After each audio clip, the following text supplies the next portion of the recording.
Hare Krishna, Prabhu. Hare Krishna, Mat.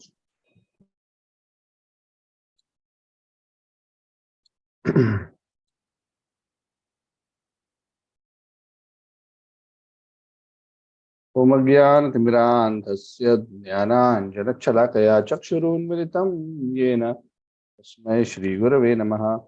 Sri Chaitanya Manohishtam Sthapitam Yena Bhutale Swayam Rupaha Kadamayyam Dadati Swapadantikam Vandeham Shri Guroho Shri Yuta Padakamalam Shri Guru Vaishnavamscha Shri Rupam Sagarjatam Sahagana Raghunathanvitam Tam Sajivam Sadvaitam Savadutam Rijana Sahitam Krishna Chaitanya Devam Shri Radha Krishna Padan Sahagana Lalita Shri Vishakhanvitamscha. Hey Krishna Karuna Sindhu Dinabandhu Jagatpate Gopesha Gopika Kanta Radha Kanta Namostute Tapta Kanchana Gaurangi Radhe Vrindavaneshwari Shubhanu Devi Pranamami Haripriye Vancha Kalpa Tarubhyascha Kripa Sindhubhya Vacha Patitanam Pavanebhyo Vaishnavebhyo Namo Namaha. Jai Shri Krishna Chaitanya Prabhu Nityananda Shri Advaita Gadadhara Srivasadi Gaura Bhakta Vrinda. Hare Krishna Krishna Krishna Hare Hare Hare Rama Rama Rama Hare Hare.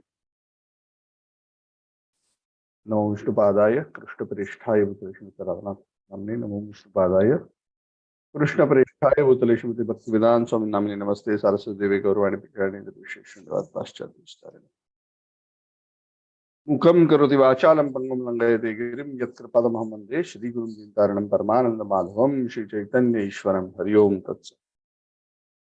Hare Krishna. So a very happy Deepavali to all the devotees. We are already at the beginning of the Deepavali season, and I was expecting that today not many devotees will join.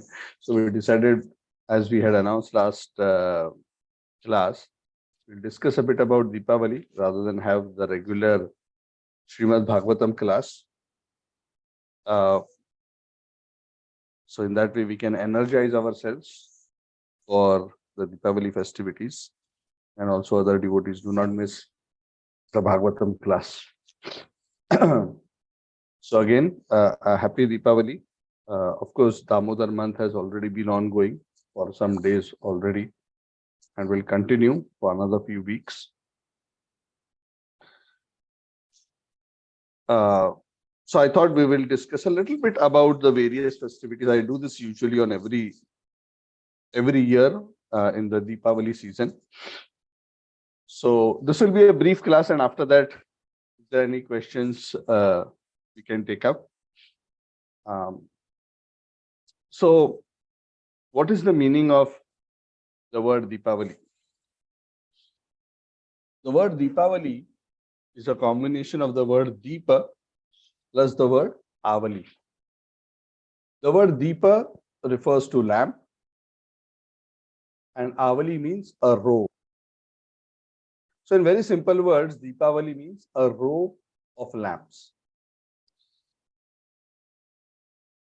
Now the Deepavali season itself is actually a collection of festivals, even though in one sense, strictly speaking, the day of Diwali is said to be the Amavasya Tithi as per scripture. Even though in some cultures, the Chaturdashi, is observed as the main day, but actually as per scripture, it is the Amavasya which is the main occasion of Diwali, and we will come to it as to why it is so.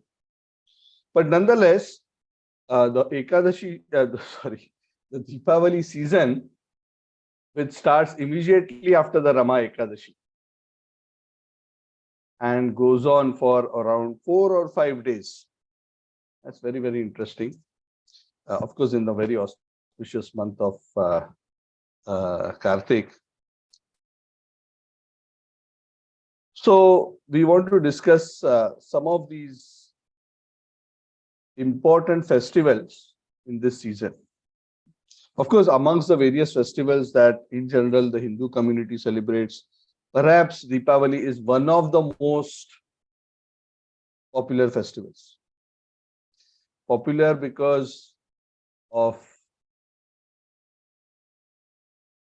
the number of people celebrating, popular because of the extent of the gaiety, because the extent of the visible celebration.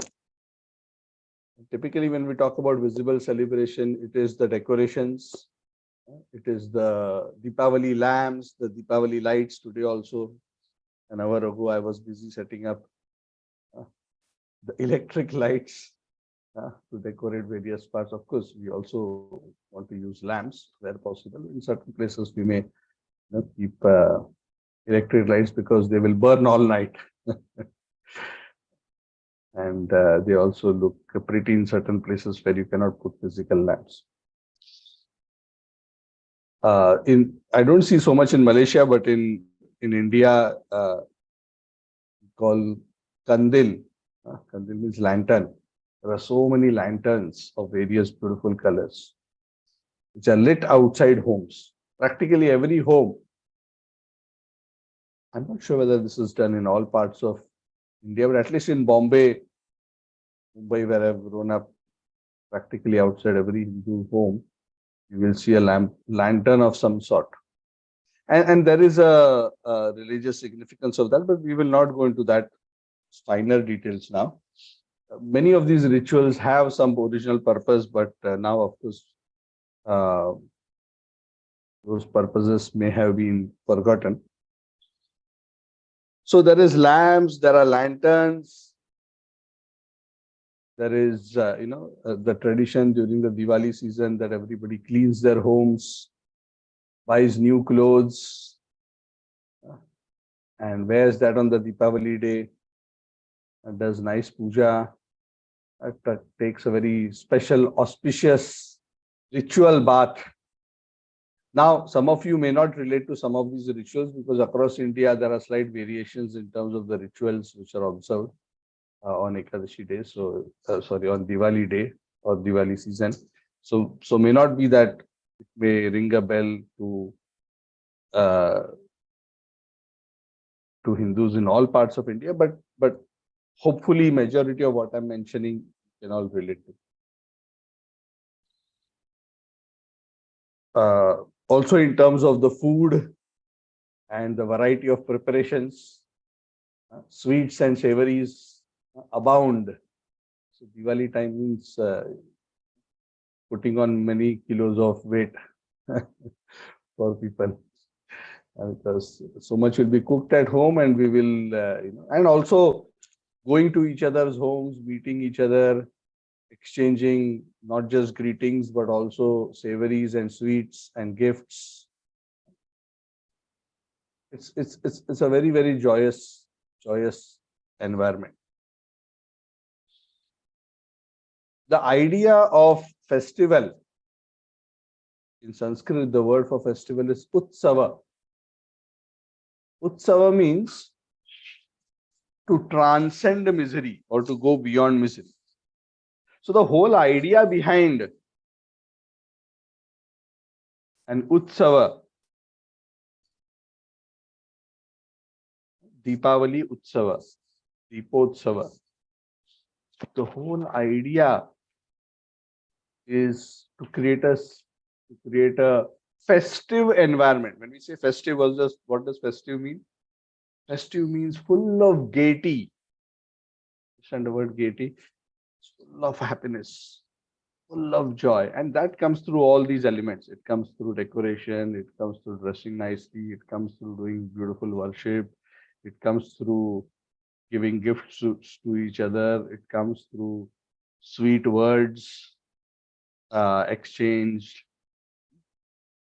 cleaning the homes, and all these various aspects.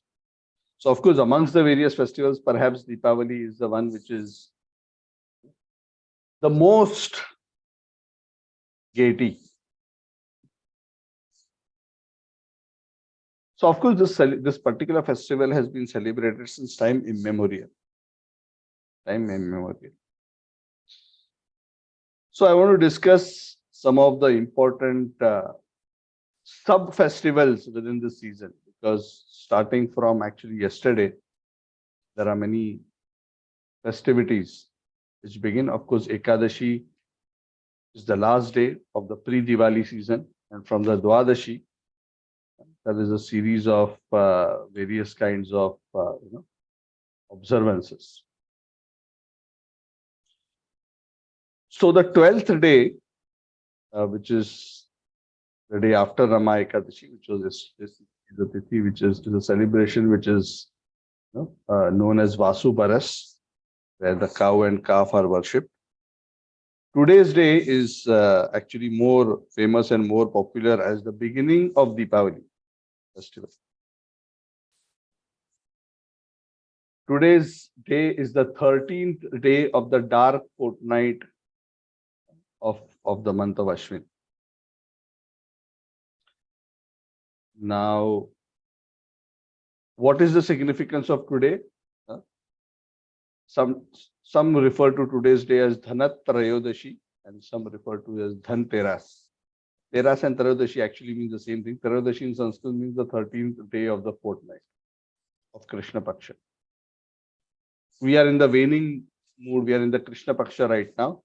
So it is the 13th day, 14th day, and the 15th day is the Amavasya, which is the most, which technically is the Deepavali day,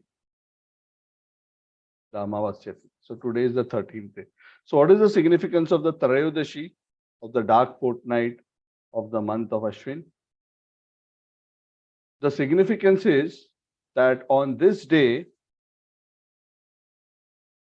many millions of years ago, when the ocean of milk was being churned between the Devatas and the demons, Dhanvantari, the Devata, the incarnation, the partial incarnation of Lord Vishnu, who is the physician of the Devatas and who represents, he is the first doctor of creation, the transcendental doctor. So all doctors are supposed to be in the parampara of Dhanvantari, Lord Dhanvantari.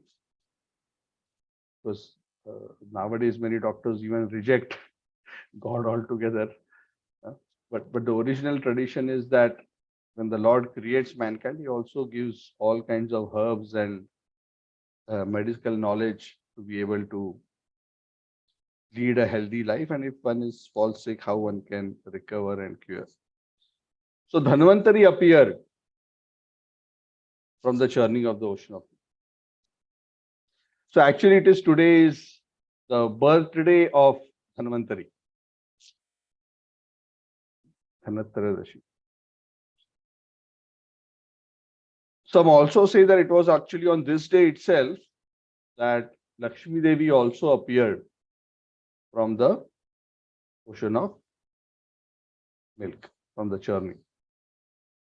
So there's a very beautiful pastime how Lakshmi Devi appeared, and then everybody was stunned because she is the goddess of fortune, and everybody wanted her to become their consort. Everybody meaning the Devatas. Lakshmi Devi came holding a garland in her hand, and everybody was waiting. Around my neck, around my neck, around my neck, they were thinking. Lakshmi Devi looked at all of them and saw that they are all unworthy of being recipient of her favor. But she found one person amongst all of them who was not attached to her. Everybody wanted her, but there was one person who's not attached to her. And that was Lord Hari. She said, yes, he's the person whom I should serve. So she puts her garland around the lotus neck, the conch-like neck, not the lotus neck. Beautiful conch-like neck of the Supreme Lord. And then, she marries. Some say that the actual marriage happened on the day of Lakshmi Pujan. But anyway, some of these things I have not verified in terms of Tithi, but it doesn't matter. Lakshmi Devi appeared and the marriage happened soon after within these couple of days. This season, Diwali season. So, Dhana here, some say Dhana refers to wealth, but more appropriately, Dhanateras or Dhanatrayadashi, Dhan refers to Dhanvantari. But it would not be inappropriate to say that Lakshmi Devi should also be worshipped because she appeared. So, different individuals celebrate this different, and the rituals for celebration across India may be different, and that's okay. I'm not going to be talking about the rituals. The spirit of the festivity is uh, to worship and honor Dhanvantari and Lakshmi Devi. Some say one should buy wealth on this day and all that. I do not believe there is any scriptural expectation like that. But what is more important is to honor these two great personalities. The next day, which is tomorrow, now, of course, when I say tomorrow, sometimes what happens is some tithis overlap, so some celebrations may come together on the same calendar day, but I'm talking in tithi terms. The Chaturdashi Tithi, which technically should be coming tomorrow, is known by the name of Naraka Chaturdashi. And this is especially popular in the southern part of India. Of course, Naraka Chaturdashi is celebrated everywhere, but especially popular in southern India, where somehow, I do not know how, but somehow the tradition came, to observe this as the main day of Diwali. The Narak Chaturdashi day is the day on which Lord Krishna killed the demon Narakasur. His name was also Bhaumasur. And he liberated thousands of princesses who were held in captivity.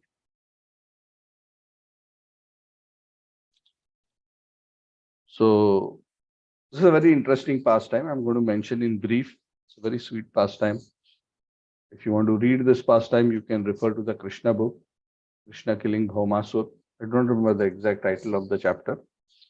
But there's a very beautiful chapter where Krishna was repeatedly petitioned to handle this demon Narakasur. Naraka Asura. Naraka means hell, Asura, extremely hellish Asura. Now this Narakasur is a very interesting personality, and many individuals do not know that this Narakasur was actually the son of the Lord himself. When Lord Krishna in the form of Varaha lifted the earth, Bhumi Devi is also a consort of Lord Hari. It's like Lakshmi Devi is a consort, Bhumi Devi is also a consort. Varaha Deva had blessed Bhumi Devi with a son by the name of Bhauma, son of Bhumi, Bhauma. Bhauma was a good boy when he was very young, good devotee. But somehow, since each living entity has freedom as to whether to serve Krishna or not to serve Krishna, even those who are directly connected to the Lord, even they have that freedom. Somehow he misused his freedom and got into bad association. And eventually, through bad association, this Bhauma became a demon. And then he started terrifying the whole universe and became famous as Narakasur. He went to the extent of capturing 16,000, excuse me, capturing over 16,000 princesses from various kingdoms across India. And he put all of them in prison. And somehow all these princesses were praying to Krishna, please help us, because nobody was able to challenge this Narakasur. So to cut a long story short, at one point Krishna decided to take the matter in his hand, and Krishna sat on Garuda and Satyabhama accompanied him. Satyabhama was sitting behind on Garuda, Krishna was sitting in front. He flew to the city of Narakasur. And there was a conflict. And very interesting that Satyabhama was sitting behind. Satyabhama is actually an incarnation of Bhumi Devi. Or in one sense, you can say Bhumi Devi is the incarnation of Satyabhama. But essentially, they are the same personality. So actually, it was Satyabhama's son. So Satyabhama was also a bit hesitant that Narkasur be killed. But Krishna had promised that he would not kill Bhaumasur. He had given a benediction unless his mother Bhumi Devi gave permission. So there was a long conflict between Krishna and Bhaumasur, and they fought. And then at one time, Bhaumasur sent some weapons towards Lord Krishna, and they just missed him or something to that effect. And Satyabhama was so taken aback by that whole attack that she instantly told Krishna, "You finish him off. He's become very dangerous." So Krishna was just waiting for that. That was the benediction. As soon as that was done, Krishna took his, I think he chopped off his head with his chakra, if I'm not wrong. And Krishna killed Narkasur. And along with killing of Narkasur, Krishna liberated the 16,000 plus princesses. And he told them, now you can go, all of you can go back to your respective fathers, your respective kingdoms. So these 16,000 over princesses had been praying very hard to Krishna. And they all, even after being liberated, thanked Krishna and also said, "Oh Lord, you have liberated us, but actually, who will accept us now? We are young unmarried girls who have been forcefully abducted by a sinful person and kept in captivity. Now, even if we go back, we will be deemed contaminated and nobody will accept us." So Krishna, out of his causeless mercy, because he is Vishwambhar, he gives shelter to all living entities, especially those who surrender to him. Krishna decided to accept all of them as his queens. So Krishna married, actually there were 16,100 princesses. So Krishna did not marry the 16,100 because he was interested in having a lot of marriages. No, he did it just to give shelter to these ladies whom nobody would have been willing to marry because of the circumstances that they had to go through. Krishna was very, very extraordinarily kind to them because they were surrendered to him as devotees. And Krishna took care of each of them very, very wonderfully. Krishna arranged for a separate palace for each of these queens. This was very amazing. So that happened on the Naraka Chaturdashi day, which is tomorrow. There's also a tradition on the Narak Chaturdashi day to do the Abhyanga Snanam. There is in some cultures, there is certain way that Narkasur is represented in a certain way that he is crushed, either by representing as a bitter fruit or through any other representation. So there are various cultures which observe this and celebrate this occasion in slightly different ways. So whatever your local culture, the way it observes, you can observe it accordingly. But the most important thing for us as devotees is to recollect this beautiful pastime. And that is the essence. We may do the ritual, but if we forget the spirit behind the ritual, we are not going to get any tangible spiritual benefit. Better we remember the ritual and worship the Lord. So it's a wonderful day tomorrow to remember Satyabhama and Lord Krishna and be grateful to the Lord for Narkasur Vad. And in that way, we can actually observe that festival. The following day is actually the day of Amavasya. So that is the Amavasya day of the dark fortnight, is the new moon. which is actually the day of Diwali or Deepavali, which literally, as we discussed, means a row of lights. So there are, so this tithi is, when we talk about Deepavali, the scriptures mention this tithi as the main day to celebrate Deepavali. So there are a few pastimes which happened on this day, out of which two are very prominent. The original pastime, original means chronologically, because all pastimes of the Lord are eternal, but chronologically in this age, the way it is manifested is Lord Ramchandra's Leela manifested first, and Diwali has been customarily celebrated from the time of Lord Ramchandra. And what is the story behind the celebration? It is said that Lord Ramchandra, when he completed 14 years of his exile, after he had killed Ravana, he returned back to Ayodhya, came on the Pushpaka Viman, which he borrowed from Vibhishan. It was actually Kuvera's airplane, which had been forcefully taken away by Ravana. And after Ravana was killed, it came to Kumbhakarna, Vibhishana, because Vibhishan was crowned as the king of Ayodhya, the king of Lanka, and Lord Ram was returning to Ayodhya. Lord Ram wanted to make sure he reaches on time, so he didn't want to take the path walking back the same way that he had done. Because he had promised Bharat that exactly 14 years I will be back. Bharat says, if you are even one moment late, I will end my life. So Bharat was already counting the time, and Bharat had already laid down firewood, and he was already circumambulating because he's thinking Ram is not coming. 14 years are about to end. No sign of Ram. Lord Ram was so worried that this is what will happen, because he knew Bharat was very serious. So he took help of the Viman. But as he was coming back,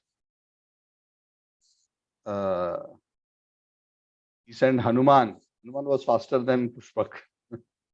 So Hanumanji went ahead first. He said, you quickly go and tell Bharat and the residents of Ayodhya that I am coming. And the whole Ayodhya got ready to receive Lord Ramchandra. They were so happy that Lord Ram is coming. They decorated the whole city of Ayodhya beautifully with lamps. There were lamps in the homes, lamps on the terrace. And especially because it was a moonless night of Amavasya, all the more the residents of Ayodhya wanted to decorate the place with lamps so that the whole city of Ayodhya becomes easy for the aerial Pushpak Viman to figure out. Otherwise, how will Lord Ram's plane know that it is supposed to land here? I mean, this is how, of course, the Lord would have anyway figured out, but this was their mood. This is like, runway, like on a runway, both sides there are lights so that the plane can land very. Plane doesn't land in the field, the plane lands on the runway. So something like that, with that consciousness, this is the city, please land here. So they decorated the full city. So Ayodhya was decorated very, very beautifully. And of late, at Ayodhya now, this beautiful Ram temple is also coming up. And we have Yogi Adityanath, who is the chief minister. So much effort has been put to develop Ayodhya and Sharayu and the banks of the Sharayu. Lakhs of lamps are lit on the banks of the Sharayu on Deepavali day.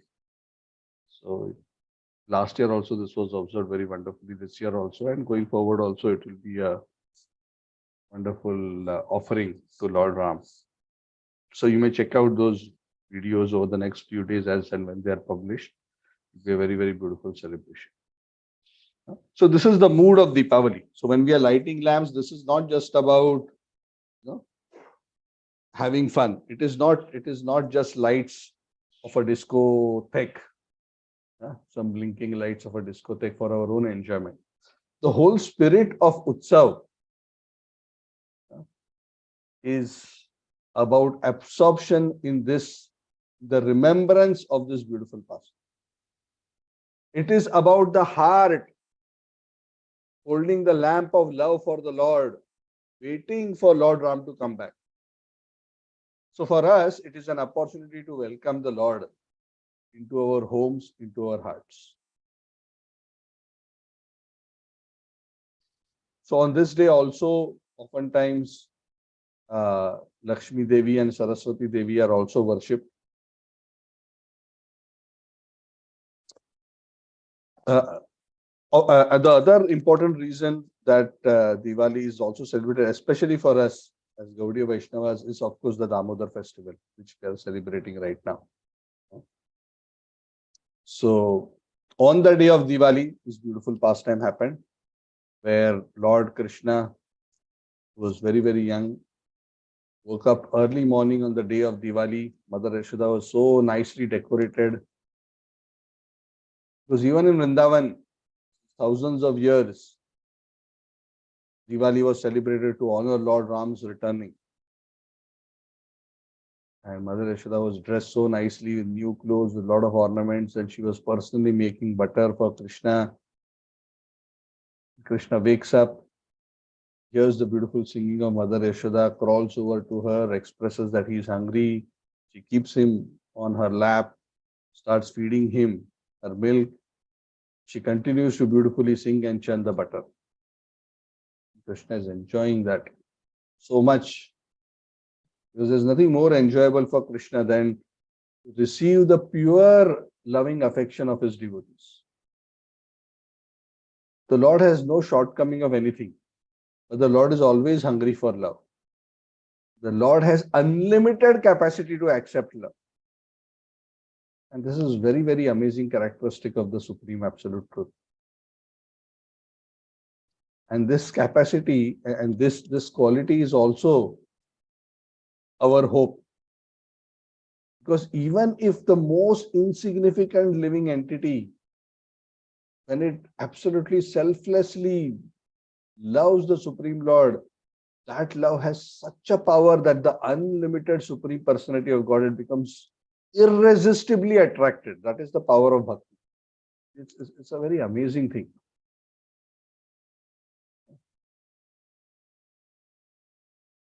And the Lord has that kind of an affection for every living entity, because every living entity is actually his part and parcel. The Lord is very, and the Lord doesn't think, oh, there are, zillion, quadrillion living entities, this one loves me, so what? The Lord was thinking like that, we would be in deep trouble. Lord doesn't think like that. The Lord feels personally for each and every living entity. Oh, he loves me so much. Thank you, thank you, thank you. You love me so much. And the Lord feels like that. Actually, logically speaking, the Lord doesn't have to be excited about it. That's his nature. That's his amazing quality. He's very Bhakta Vatsal. Of course, Mother Yashoda is amongst the topmost of the devotees. She is the epitome of Vatsalya Ras. So, of course, she has no comparison. But the point is that this principle is true even for us. So, Krishna was so enjoying it until the milk started boiling over in the kitchen. And Mother Yashoda, who was wanting to make sure that this very, very special milk of the Padmagandha cows is not wasted, so that nice butter can be made for Krishna on Diwali day, using that milk. So thinking about Krishna's service, she abruptly kept Krishna down and went into the kitchen. But Krishna didn't like this logic. He said, no, I am not bothered with the butter. I was having such a good time. Why you kept me down? So of course the Lord show his protest as a small child. He breaks the pot of yogurt, he creates a mess, and he runs away. So we have discussed this pastime multiple times. A very sweet pastime. Mother Yashoda returns, she sees the mess, she tries to find Krishna. Finally, she finds Krishna doing something even more mischievous, climbing on a wooden grinding mortar and reaching out to the rafters where there was butter which was already made, which was hanging there, which was supposed to be a safe place. But the Makhan Chor had reached even the safe place. And not only was he eating it himself, he was giving it away to his friends and to the monkeys. Not ordinary monkeys, but the monkeys of Treta Yuga who had come back, who had assisted Lord Ramchandra, who had come back, take the association of Krishna, who is Ramchandra himself. The Lord feeling indebted to these monkeys that they helped me so much, he wanted to personally with his own loving hands give them butter. Mother Yashoda, of course, couldn't figure out the logic of this transaction. She was terribly upset that this high quality butter, which I am making with so much trouble, personally, is being wasted by distributing to monkeys. Krishna was not thinking this way. Krishna thinks this is the most perfect use, because how can I repay these monkeys? They helped me so much to recover Sita in my last appearance. Anyway, so Mother Yashoda approached stealthily from behind with a stick in her hand, and when Krishna noticed he was about to be caught, being fearfully jumps off the wooden grinding mortar and runs into the courtyard with Mother Yashoda in hot pursuit. Now, this scene is said to be one of the most beautiful scenes. Krishna is anyway very beautiful. When Krishna runs, he looks even more beautiful. When Krishna runs and is scared and running, it is not only beautiful, but it is extremely rare to see. Right? It's extremely rare. How often can you see God running away from fear of somebody with tears in his eyes? What kind of occasion can you expect this kind of a scene? So this is very unusual. We all run out of fear all the time and cry all the time. Nobody is interested in watching us. So this is expected. We are all suffering in this material world. We'll be crying, either externally or internally. But this is unusual.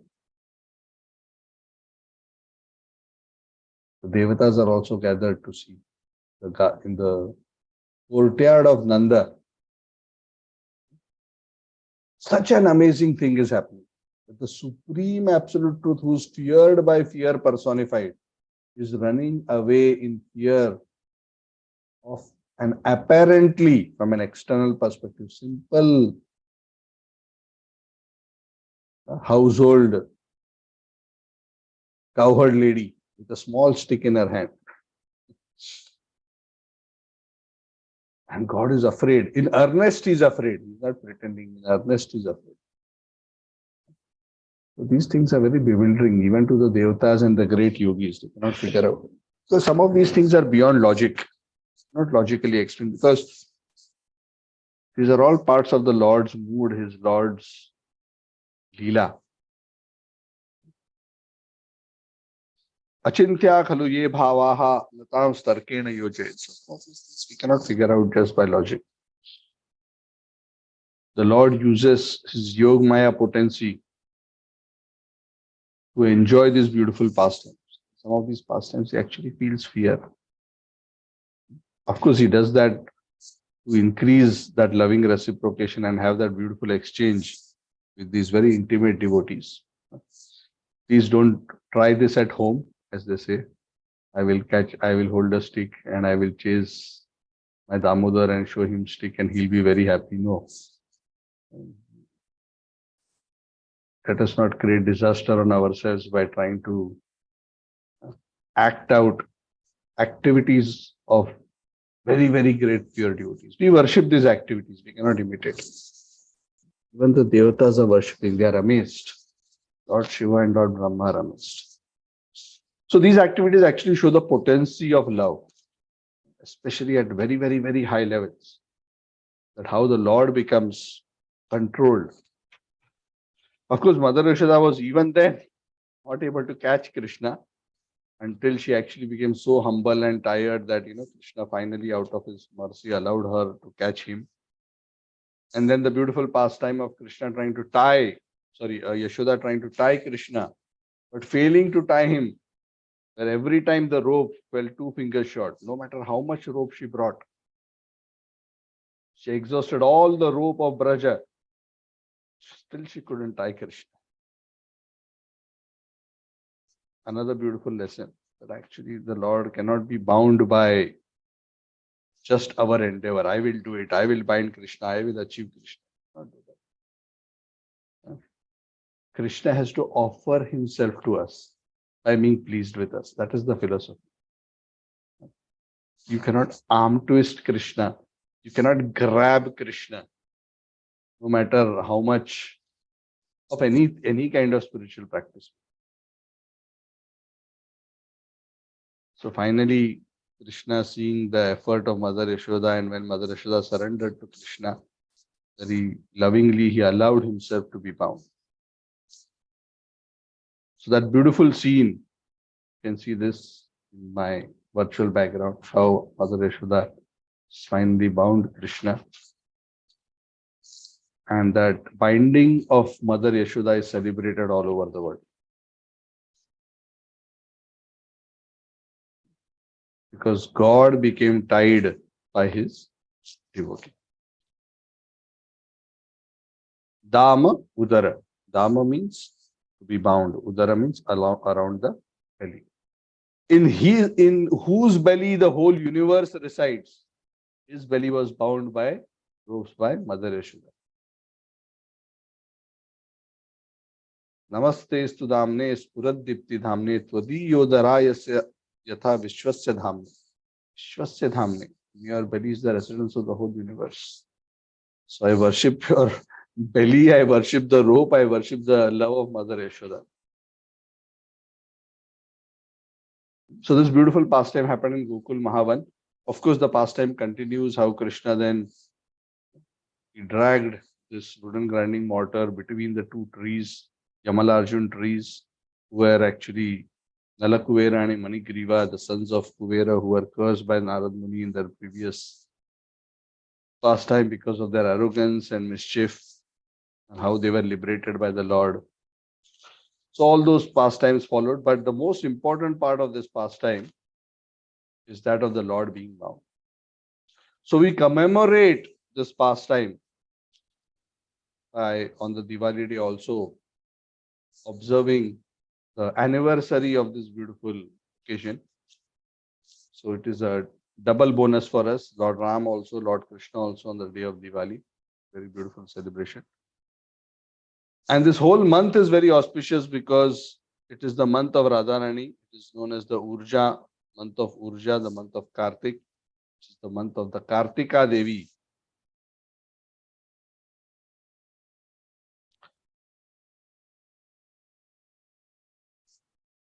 And this whole month, whatever devotional service you do, it is said that we get so many times more spiritual benefit.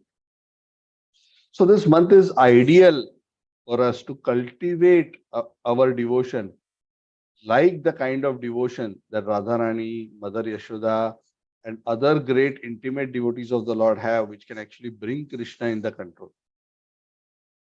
Of course, the devotee doesn't have that mentality that I want to bring Krishna in my control. If you have that mentality, Krishna will never come in control. So Krishna doesn't come in control by wanting to control him. Krishna comes in control by wanting to selflessly surrender oneself to him as his servant, without any deceit, without any material aspiration. But the beautiful thing is, in this month, even a little bit of devotional service, Krishna is very, very kind to reciprocate. And especially scriptures recommend offering of the ghee lamp to the Lord 7 times every day, morning, evening, for this whole month. So I'm hoping you all are performing this, not only for yourself, but also encouraging all those around you. So for us, Deepavali is not just even these 3-4 days of festivity, but it is the full month of Kartik Damodar. In this month, not only we offer lamp, but it is considered especially auspicious in the month of Kartik to visit Rajdham and spend time in the holy abode. Because in the holy abode, devotional service is multiplied many times over. And in the month of Damodar, it is multiplied even hundreds of times over. It's best to spend time in bhajan, Braj Mandal during the time of Kartik.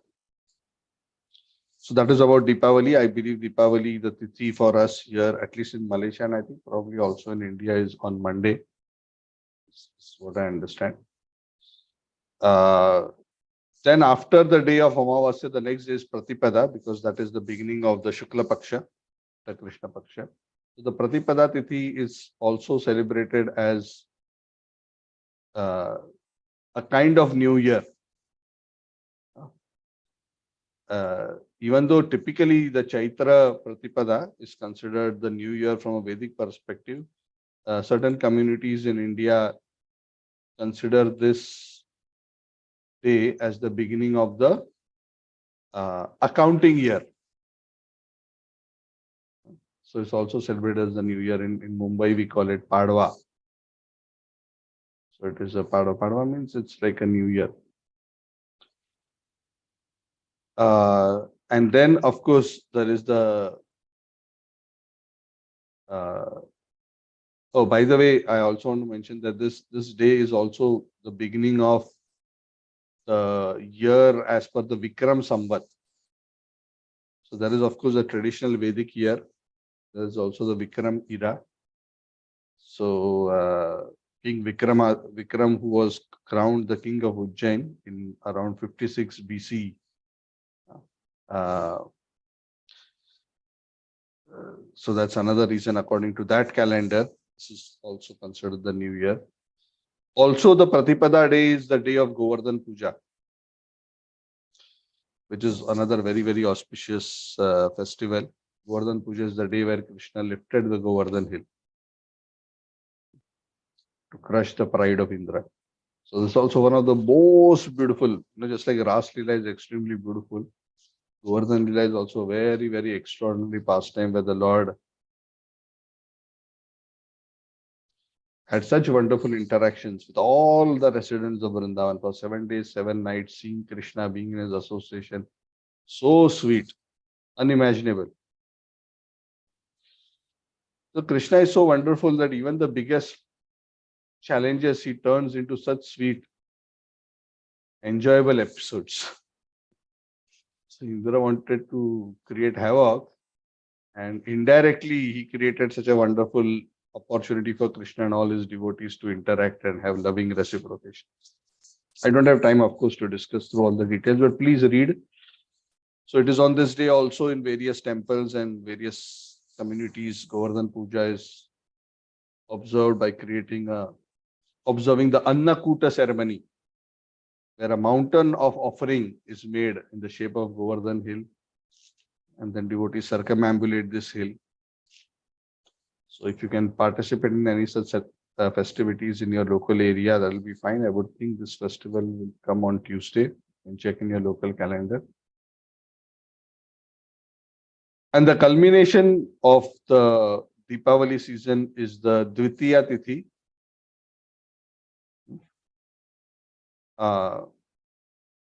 The Dvitiya Tithi is also known as Yama Dvitiya. This is the day where, especially, it's a festivity commemorating the beautiful sacred love between the brother and sister. And the pastime for this particular occasion is the pastime of Yamaraj coming to visit Yamuna Devi at Mathura on this day every year. And Yamuna Devi very lovingly receives her brother and offers him Aarti and, Seva and, and there's a very special blessing that, and from there, this tradition has started where the brothers and sisters meet on this day, and sisters, they offer auspicious articles such as an Aarti to the brother, and the brother in return offers gifts. So that is also a very auspicious observance. By the way, if you do not know, both Yama and Yami, Yami in Vedic tradition is not the English yummy. We eat something, said this is yummy, not that yummy. The sister of Yamaraj is known as Yami. Yamuna Devi is also known as Yami. Yama and Yami. So they meet. So Yamaraj, out of his great affection for Yamuna Devi, comes, and he comes and meets her at Vishram Ghat at Mathura every year. So it is best, if you happen to be there, then it is best to take bath on the Yamadvitiya day at Vishram Ghat, Mathura. That is wonderful. It is said he who does that will never see Yamaraj again, which means that one will get liberated. So these are the various tithis which together form overall the festival of Deepavali. So I want to stop here and open the floor if there are any questions.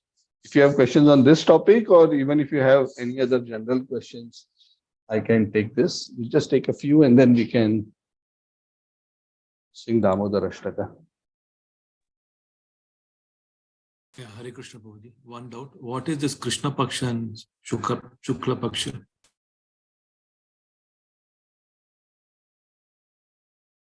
Hello? Just give me 1 minute. I'll answer your Yeah. question.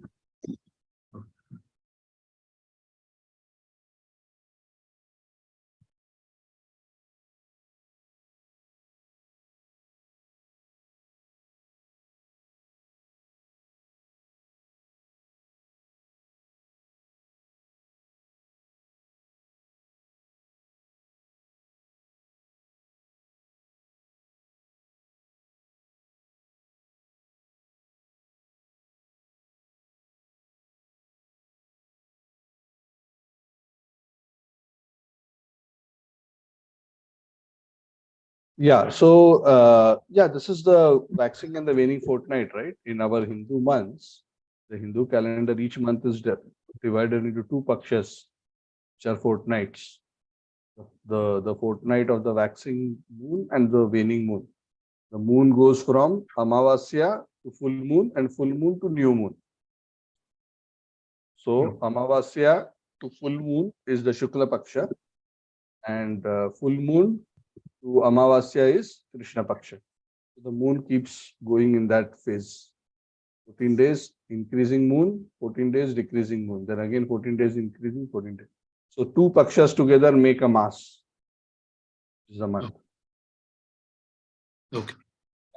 Thank you. Hare Krishna. Very good.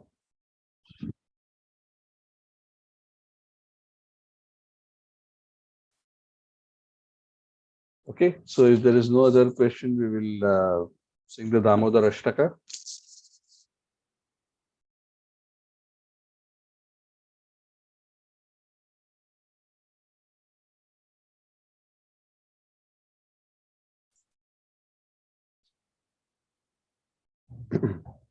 Namamishwaram Sachidanandarupam Lasat Kundalam Gokule Brajamanam Yashodabhiyolu Kaladavamanam Param Rishtamatyantato Dritya Gopya Rudanta Muhurnetram Yugmam Rijantam Karam Bhoja Yugmena Satankanetram Muhushwasakam Patri Rekhanka Kantha Sthita Graivam Damodaram Bhaktibhadram Iti Drikswalila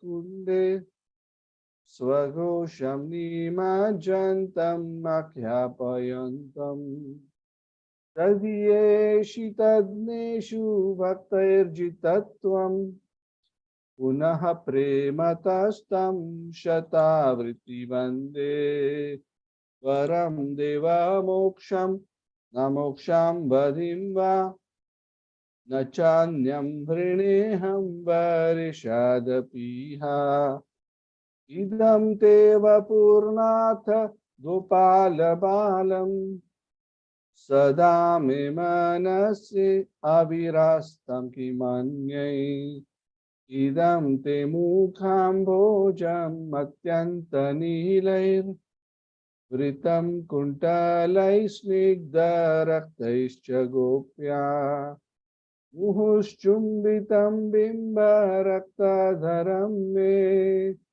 manasya avirastam alam lakshalabhai Namo Deva Damodar Ananta Vishnu Prasida Prabho Dukha Jalavrimagnam Kripa Drishti Vrishtyati Vinam Batanu Grihani Shamamagyam Medhyakshi Drishya Uveratma Jaubada Murtyaiva Yadvat Vayamuchitau bhakti bhajau kritau cha Tatha prema bhaktim swakamme prayacha Namokshe graho me stiramodareha Namaste stu namne suradipti dhamne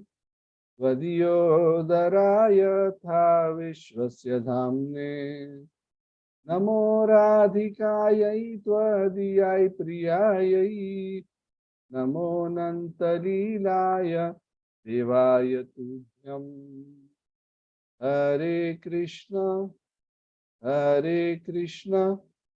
Krishna Krishna Hare Hare Hare Rama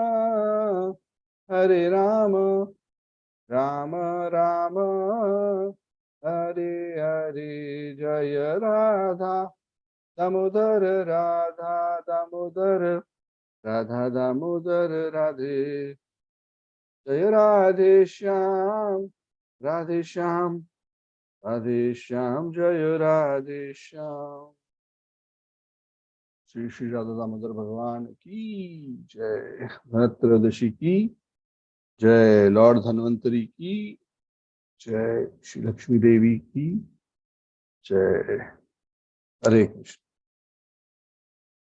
So thank you and have a wonderful happy Deepavali. Thank you for taking time off from the festivities for attending this class. I hope you have wonderful devotional as well as festive activities lined up over the next few days. And may by the Lord's grace all of our hearts, minds, lives be full of happiness, prosperity, joy, love, and may all the darkness, miseries, everything go away from our lives and the lives of all the people around us. Sarve sukhina santu, sarve santu niramayaha, sarve bhadrani pashyantu ma kaschid dukkha bhavet. Tamoso ma jyotirgamaya mritor ma amritam gamaya. So let there be light all around. Let there be auspiciousness everywhere. May everyone be happy and may no one suffer from any kind of inconvenience of it. Hare Krishna, Krishna Krishna, Hare Hare, Hare Rama, Rama Rama. Thank you. So we'll conclude here and I will see you all on Wednesday. We will continue with our Chaitanya Charitamrita discussions on Wednesday next week. Thank you. Very good. Shubha Deepavali, Prabhuji. Yes, Shubha Deepavali. Hare Krishna. Happy Diwali, Prabhu. Thank you very much. Hare Krishna. Thank you. Happy Deepavali. Hare Prabhu and family. Yes, Mother Hare Krishna. Thank you.